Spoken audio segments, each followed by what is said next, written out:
नमस्कार, सहर्ष स्वागत. अडेगाव आयोजित पावसाळी रबर बॉल क्रिकेट स्पर्धा आणि ही क्रिकेट स्पर्धा विहान स्पोर्ट्स सायल क्रिकेट टीमने जिंकली. या स्पर्धेचं टायटल त्यांनी जिंकलं आणि अगदी देवली पाठोपाठ या स्पर्धेवरती अधिराज्य गाजवलं. आमच्यासोबत त्या टीमच्या ओनर उर्मिला परब मॅडम आहेत. मॅडम, तुमचं प्रथमतः अभिनंदन. मोठी स्पर्धा आपण जिंकलात. आनंद कसा वाटतो ही स्पर्धा जिंकल्यानंतर? हडेगाव आयोजित रबर बॉल स्पर्धा यामध्ये पहिल्यांदा मी सहभाग घेतला आहे.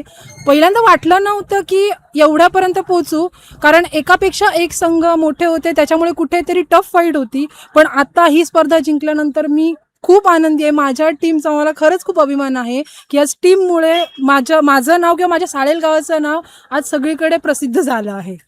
मॅडम, तुम्ही पहिल्या दिवशी या मैदानावरती आलात, या ट्रॉफीसोबत फोटो काढलेला, तेव्हा कुठं असं मनामध्ये वाटलं होतं की आपला संघ चॅम्पियन बनेल?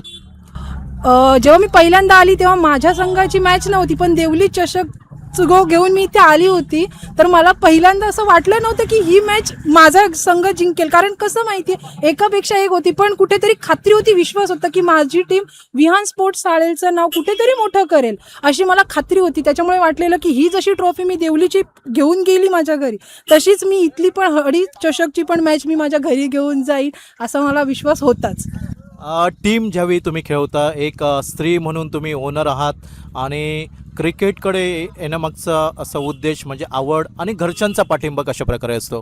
क्रिकेटची आवड ही घरातल्या पहिल्यापासूनच घरात होती, त्याच्यामुळे कुठेतरी क्रिकेटमध्ये काहीतरी करावं असं वाटत होतं. पण म्हटलं ठीक आहे, संघ मालक म्हणून पहिल्यांदा एंट्री केली आणि घरच्यांचा खूप चांगला म्हणजे प्रतिसाद होता. मला घरच्यांनी खूप पाठिंबा मला दिला. आई वडील नेहमीच बोलायचे की जा तू काही कर. आज पण त्यांनी मला सांगितलं की तू जा, तुला उशीर होत असेल तर आम्ही तुला घरी न्यायला मदत म्हणजे न्यायला तुला येतो वगैरे, कारण घरच्यांचा खूप सपोर्ट आहे. माझा भाऊ पण आज यश परब आपलं तिथून लांबून माझ्यासाठी एवढा आला, त्याच्यामुळे मला खूप भारी वाटलं एवढं. नक्कीच मॅडम, तुम्हाला साथ देण्यासाठी तुमचा भाऊ अगदी भुईमुख पेरत होता. ते काम ठेवून तुमच्या या अगदी अंतिम सामन्यासाठी त्यांनी उपस्थिती दाखवली.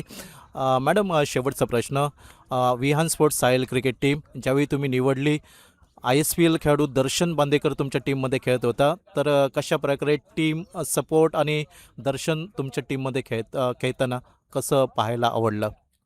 दर्शन बांदेकर हे नाव म्हणजे सर्व ठिकाणी प्रसिद्ध आहे. तर कुठेतरी त्याने विहान स्पोर्ट्ससाठी आपले 100% दिले आणि दर्शनसोबतच गणपत असू दे, गॉडविन असू दे, प्रत्येक खेळाडूने आपले 100% दिलेले आहेत.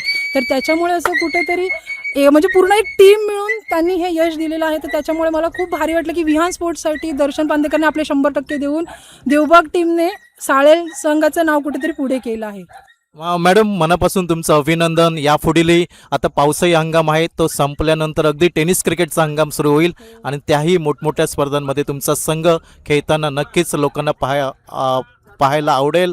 आणि या क्रिकेटबरोबर तुम्ही सायल गावाचं नाव अगदी लौकिकाच्या शिखरावर नेऊन ठेवलं. तुम्हाला पुढील वाटचालीसाठी मनापासून शुभेच्छा.